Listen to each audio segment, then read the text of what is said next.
ও যখন তখন ডাকবে, আমি কি তখন যেতে পারি? আমি তো চেয়েছিলাম সারা জীবন ওর দাসী হয়ে থাকবো, আমি তার চরণ সেবা করব। তা আজকে যে আমি পরের বাড়ি বউ হয়েছি, আজকে তো ওই ওনারই দোষে পরের বাড়ির বউ হয়েছি, নাহলে আমি চেয়েছিলাম সারা জীবন তার চরণের দাসী হয়ে থাকবো। তো ওনার দোষে কি রকম দোষটা একটু বলি। সত্য যুগে সুতপা মুনি বলে একজন মুনি ছিলেন। তিনি বিষ্ণুর আরাধনা করতেন। তো বিষ্ণুর আরাধনা করে বিষ্ণুকে তিনি লাভ করেছিলেন। তাই বিষ্ণুদেব এসে বলেছিল, বলো সুতপা মুনি, তোমার তপস্যায় আমি সন্তুষ্ট হয়েছি, বলো তুমি কি বর চাও? বলো, প্রভু আমি কোনো বর চাই না, বর যদি দিতেই হয় তাহলে আমাকে ওই আপনার ওই লক্ষ্মীকে দেন।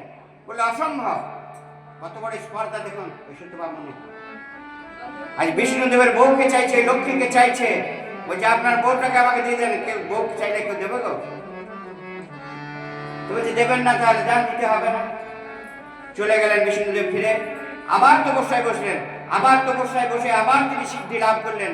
বিষ্ণুদেব আসতেন, এলে বললেন, বলো সুতপা তুমি কি বর চাও? বলো, প্রভু আমি কোনো বর চাই না, আমি চাই আপনার ওই লক্ষ্মীকে। যদি কোনো ছেলে ভালো পড়াশোনা করে পরীক্ষায় ঠিকভাবে লিখতে পারে, তাহলে মাস্টার তাকে নাম্বার দিতে বাধ্য।